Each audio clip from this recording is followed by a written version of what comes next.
pag-aalinlangan at balisang damdamin.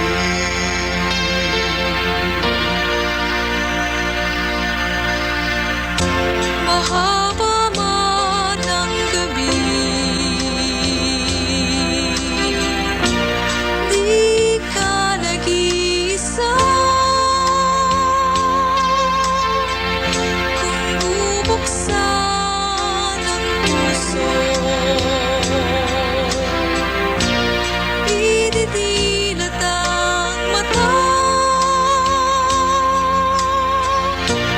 Sa gitna man ng karimlan ay mayroon kang karamay. Kaibigan, kasama mo maghintay ng bukang liwayway. Sa likod ng gabi ay may umaga. Sa kabila ng dilim ay araw na. Kailan lilipas ang Sisikat di may bukas ba? O mayroon ba?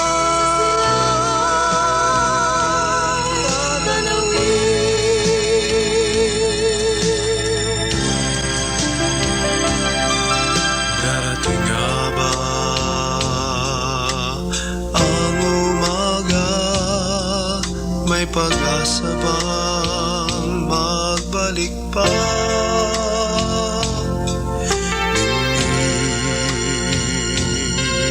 Hingin ang ligaya upang di na mawala pa. Pangarap na isa na lamang, bahagi ng kahapon lumipas na. Ikaw nga ba itong nakikita o anino ng alaala?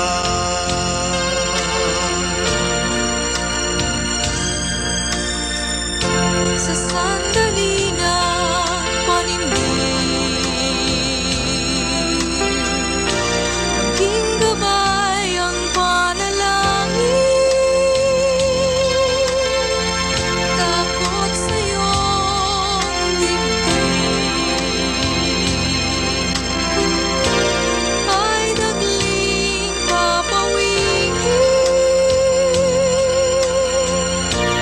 Ang langit ay iyong nabuti.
balisang damdamin.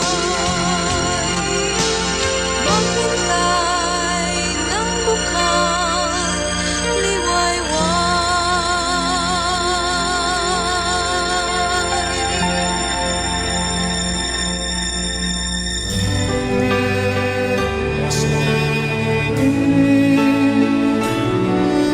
We are forgiven much, and He loves us much. Let's sing about that love tonight. Hallelujah.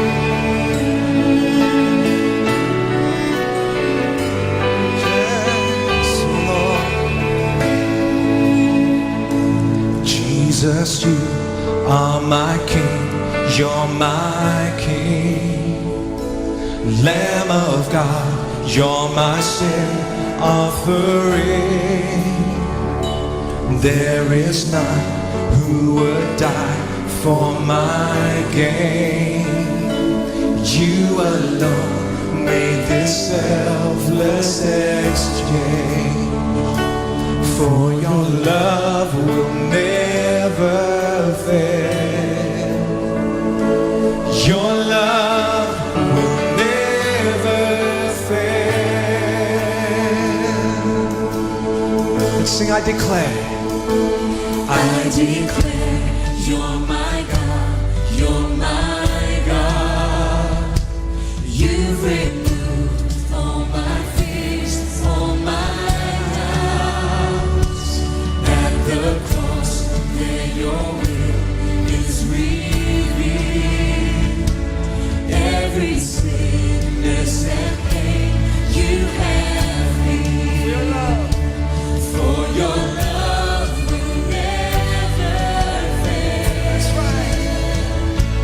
Your love will never fail. Sing now and evermore. Now and evermore I say, you are my righteousness. My life is in your hands, in your hands.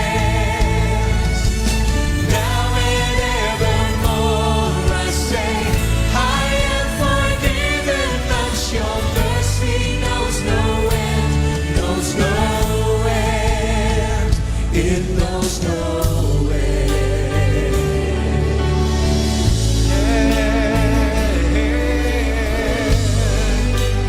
Lord, we call on your name tonight. Lord, I call on your name, on your name. You've removed all my sins, all my shame. By your grace, in your arms, I am found. Dearly loved, and with goodness I'm crowned. For your love will never fail. Sing it out, church. Your love will never fail. Now and evermore. Now and evermore I say, you are my righteousness. My life is in. Glory and praise to our God, who alone gives light to our days. Many are the blessings He bears to those who trust in His grace.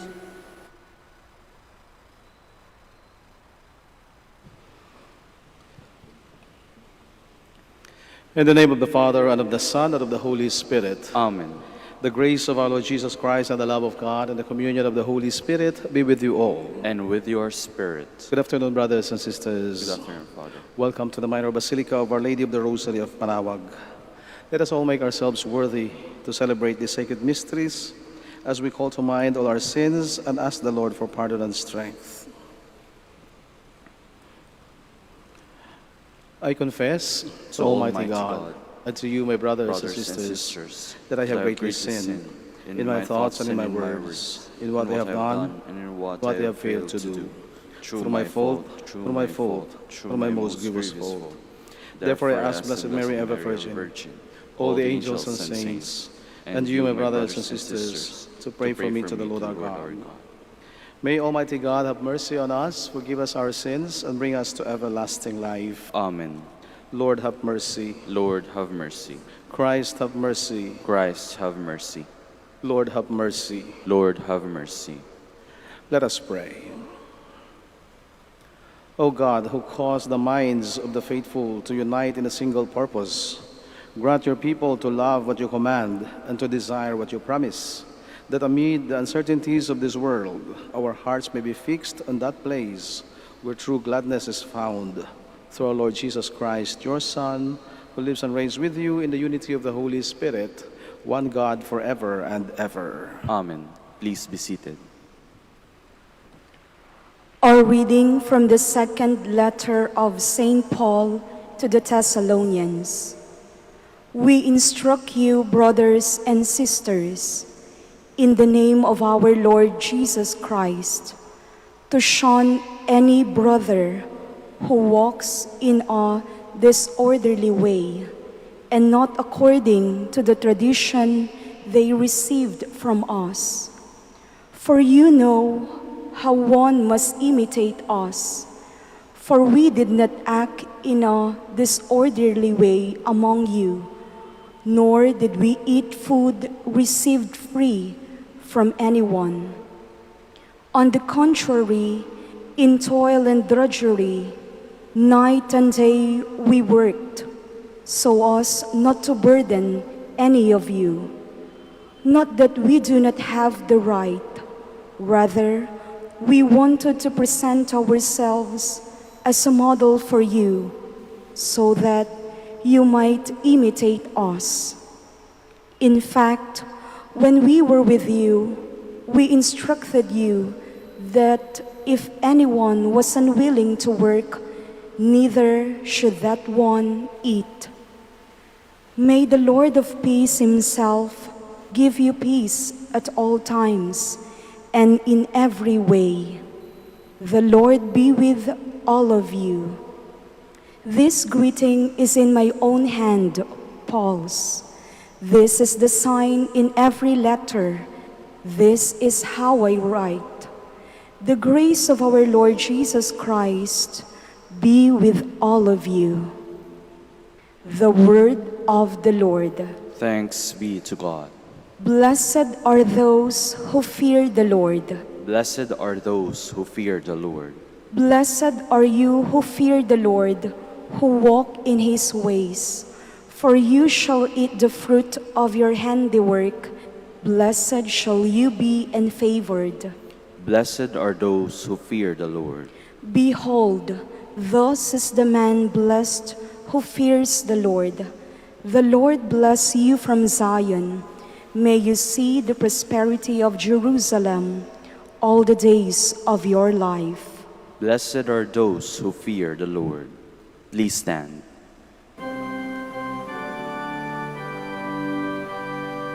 Hallelujah, hallelujah, hallelujah. Whoever keeps the word of Christ, the love of God is truly perfected in him.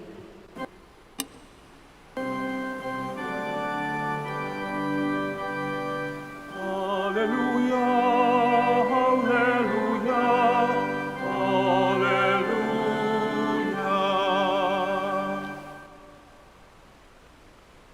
The Lord be with you. And with your spirit. A reading from the Holy Gospel according to Matthew. Glory to you, O Lord. Jesus said, Woe to you, scribes and Pharisees, you hypocrites! You are like whitewashed tombs, which appear beautiful on the outside, but inside are full of dead men's bones and every kind of filth. Even so, on the outside you appear righteous, but inside you are filled with hypocrisy and evil doing. Woe to you, scribes and Pharisees, you hypocrites! You build the tombs of the prophets and adorn the memorials of the righteous, and you say, If we had lived in the days of our ancestors, we would not have joined them in shedding the prophet's blood. Thus you bear witness against yourselves that you are the children of those who murdered the prophets.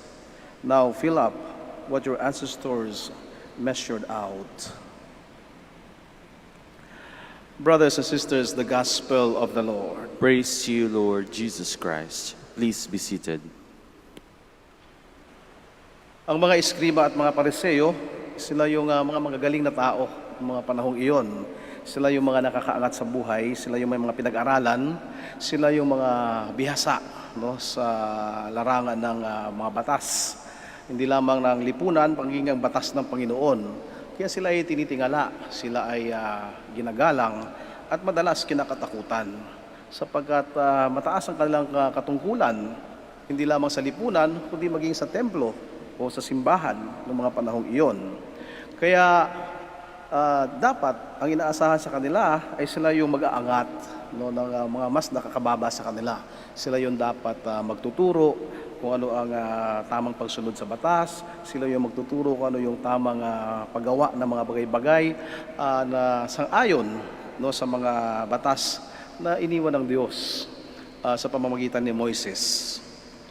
At madalas, imbis na kanilang turuan ang mga tao, ay nagiging mas pahirap sila sa mga tao sapagkat ang nais nila ay maging ang hindi aral na katulad nila ay maging kasing talino nila na dapat ay sumusunod sa batas at dapat ay alam ng lahat kung ano ang dapat tuparin at dapat sundin. At madalas, no, ay sila ay nagiging masama sa mukha ng iba sapagkat sa kanilang maling paghuhusga. Madalas ay hinuhusgahan nila ang mga tao. Madalas ay pinaparatangan ng kung ano-anong mga akusasyon, lalong-lalo na kung ito ay may kinalaman sa batas ng Diyos. At maging ang ating Panginoon ay hindi nakaligtas sa kanilang pamumuna. At halos nandun sila sa tuwing ang Panginoon ay magsasalita at mangangaral, sa tuwing ang Panginoon ay gagawa, no, ng mga milagro o mga himala. At nandun sila hindi para humanga o para bigyan ng papuri ang Panginoon. Nandun sila para hanapan ng mali o ng magpupuna ng kapintasan, no, sa mga ginagawa ng Panginoon. Kaya kung ating mapapansin sa tuwing magtatagpo ang landas ng ating Panginoon at ang mga pariseyo at eskriba, no, ito ay laging nag-uumpugan, no? Hindi sila magkasundo.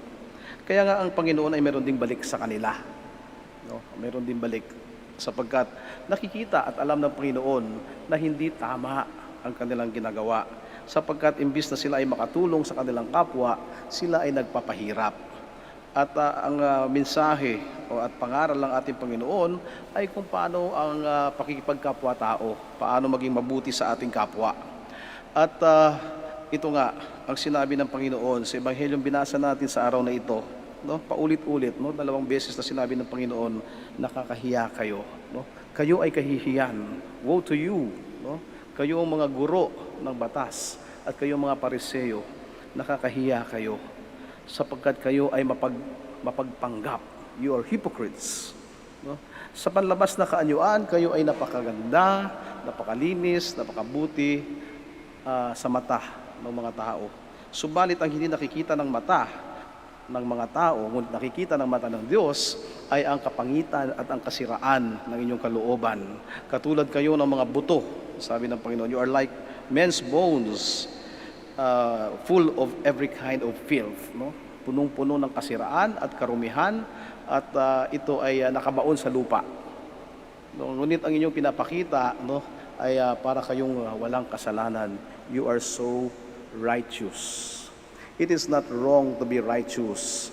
In fact, that is what God wants us to be righteous. But the righteousness of the scribes and the Pharisees is different from the kind of righteousness that the Lord wants us to achieve or to possess.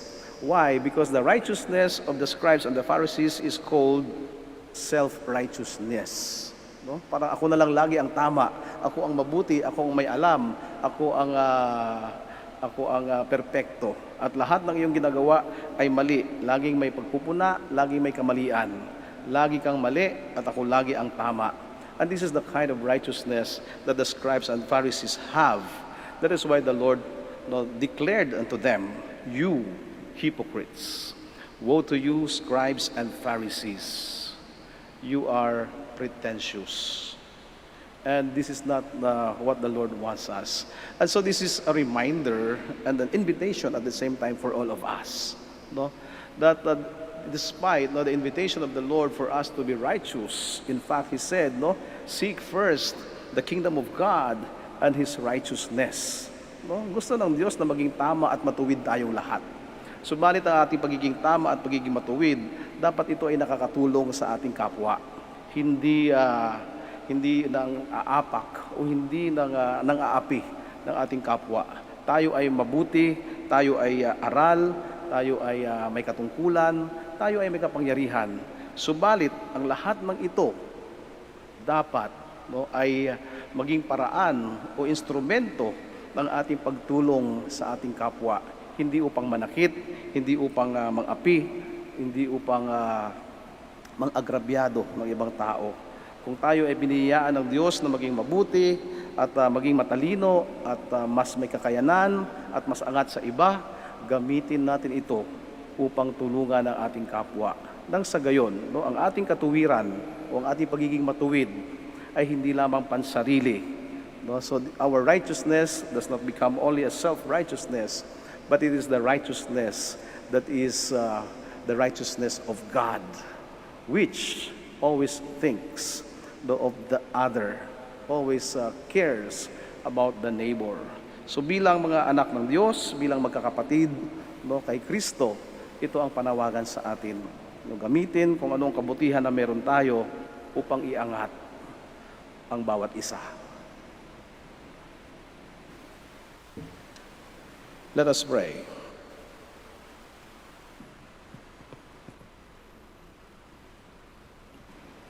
We ask our Lord to help us to be sincere in our actions. Let us pray, and in every prayer we say, Lord, hear our prayer. Lord, hear our prayer, that in our lives as members of the people of God, we may fulfill the demands of the gospel by our constant witnessing. Let us pray to the Lord. Lord, hear our prayer. That we may avoid doing things out of the desire to conform or out of hypocrisy. Let us pray to the Lord. Lord, hear our prayer. That those discouraged by our displeasing manners and behavior may return to worship by our renewed life. Let us pray to the Lord. Lord, hear our prayer. That the sick may see the healing hand of God in their trials and difficulties. Let us pray to the Lord. Lord, hear our prayer. That those who have departed from this life may be received into eternal glory. Let us pray to the Lord. Lord, hear our prayer. And for our personal intentions and for the intentions of this Mass, let us pray to the Lord. Lord, hear our prayer. Father, help us to come to worship with a sincere heart so that we may be able to approach you in spirit and in truth.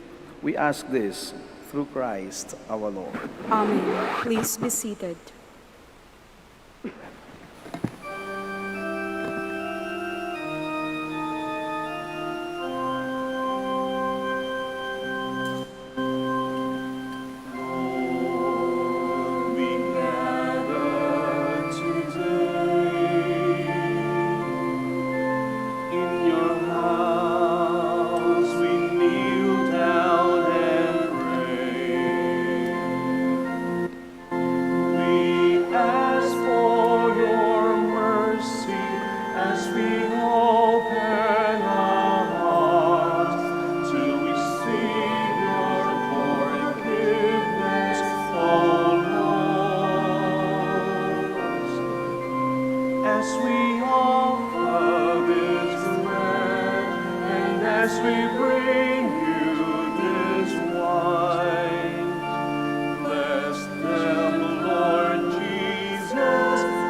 stand.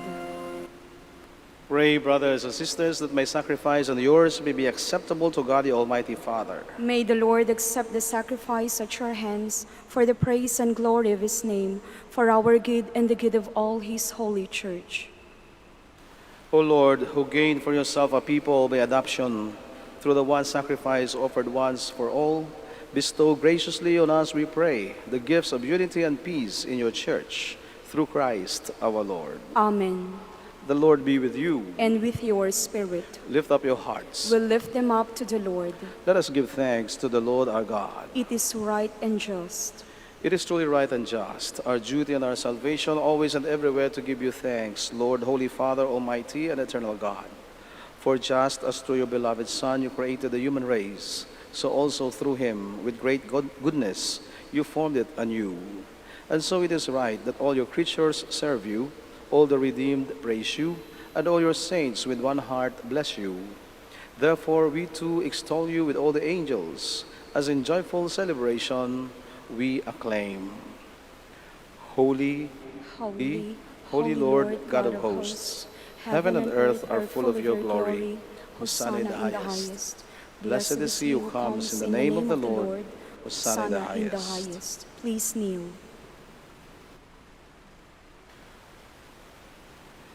You are indeed holy, O Lord, the fount of all holiness. Make holy, therefore, these gifts, we pray, by sending down your Spirit upon them like the dewfall, so that they may become for us the body and blood of our Lord Jesus Christ.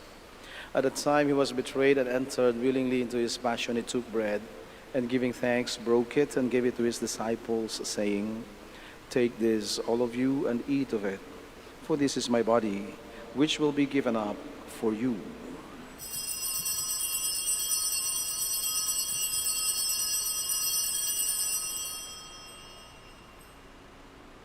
In a similar way, when supper was ended, he took the chalice, and once more giving thanks, he gave it to his disciples, saying, "Take this, all of you, and drink from it, for this is the chalice of my blood, the blood of the new and eternal covenant, which will be poured out for you and for many for the forgiveness of sins. Do this in memory of me."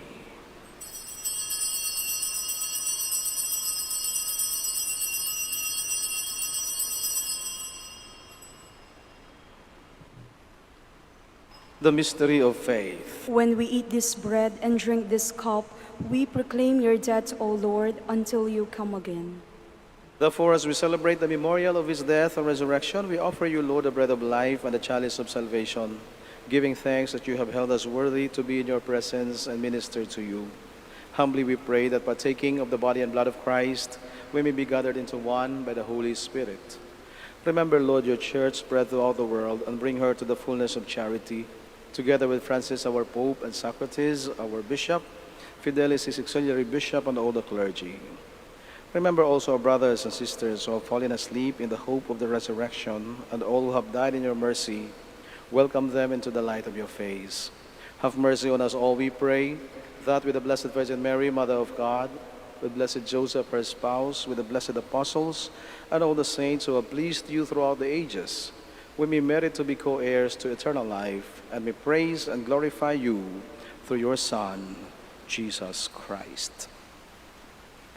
Through him, and with him, and in him, O God, Almighty Father, in the unity of the Holy Spirit, all glory and honor is yours forever and ever. Amen. Please stand.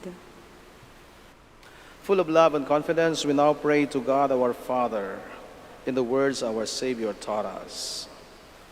Our Father, who art in heaven, hallowed be thy name. Thy kingdom come, thy will be done on earth as it is in heaven. Give us this day our daily bread, and forgive us our trespasses, as we forgive those who trespass against us. And lead us not into temptation, but deliver us from evil. Deliver us, Lord, we pray, from every evil. Graciously grant peace in our days, that by the help of your mercy we may be always free from sin and safe from all distress, as we await the blessed hope and the coming of our Savior, Jesus Christ. For the kingdom, the power, and the glory are yours, now and forever. Lord Jesus Christ, who said to your apostles, "Peace I leave you, my peace I give you," look not on our sins, but on the faith of your church, and graciously grant her peace and unity in accordance with your will, who live and reign forever and ever. Amen. The peace of the Lord be with you always. And with your spirit. Let us give each other the sign of peace. Peace with you. Peace.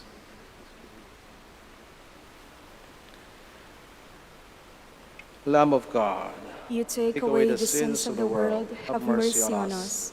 Lamb of God, you take away the sins of the world, have mercy on us. Lamb of God, you take away the sins of the world, grant us peace. Please kneel.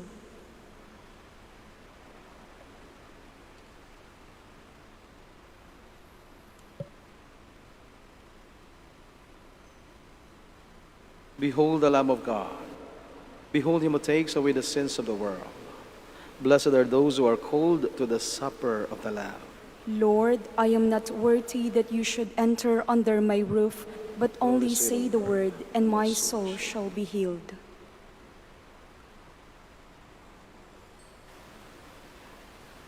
May the body and blood of Christ bring us everlasting life. Amen.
You are listening to the live Mass on air at the Minor Basilica of Our Lady of the Rosary of Manaoag. And the celebrant for this live Mass on air is Reverend Father Anthony Yodela OP. Let us pray for the intention of our sick brothers and sisters and to all Filipinos working abroad.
Let us offer Oratio Imperata.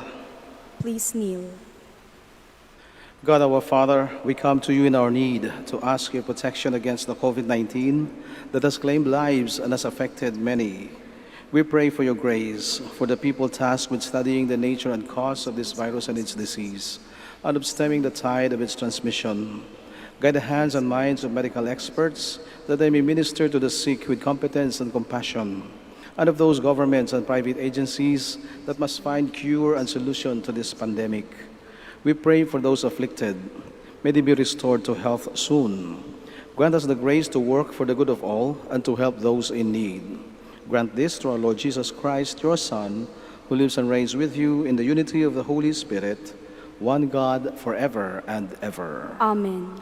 Mary, help of all Christians. Pray for us. Saint Raphael the Archangel. Pray for us. Saint Roch. Pray for us. Saint Lorenzo Ruiz. Pray for us. Saint Pedro Calungsod. Pray for us. Please stand. Let us pray. Complete within us, O Lord, we pray, the healing work of your mercy, and graciously perfect and sustain us, so that in all things we may please you, through Christ our Lord. Amen. Please be seated for the announcement. Dear devotees of Our Lady of the Rosary of Manaoag, the Dominican community of the Minor Basilica of Our Lady of the Rosary of Manaoag is pleased to inform you that the October Feast of Our Lady of the Rosary of Manaoag will be on October 4, 2020, first Sunday of October. Novena Masses will be scheduled at 6 a.m., 8 a.m., 10 a.m., 12 noon, and 5 p.m. from September 25 to October 3, 2020. Additional Mass at 3 p.m. on September 27, Sunday. We invite you to participate in these Novena Masses and be one with us in expressing our devotion to Our Lady of the Rosary of Manaoag. If you wish to sponsor one or several of the Novena Masses, you may fill up the form at the counters for Masses and submit it with your donation, where you will be provided with an acknowledgement receipt, or you may visit our website, manaoagbasilica.org, for online pamisa, where online and other options for donation will be available. All names of donors and sponsors will be included in the electronic souvenir program.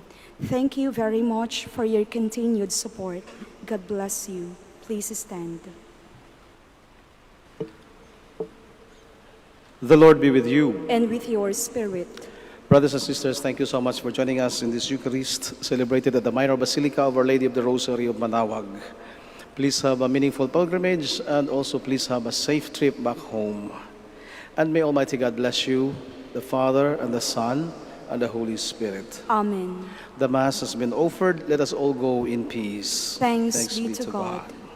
Now we shall have the prayer for the blessing of our sick brothers and sisters and also the blessing of your religious articles.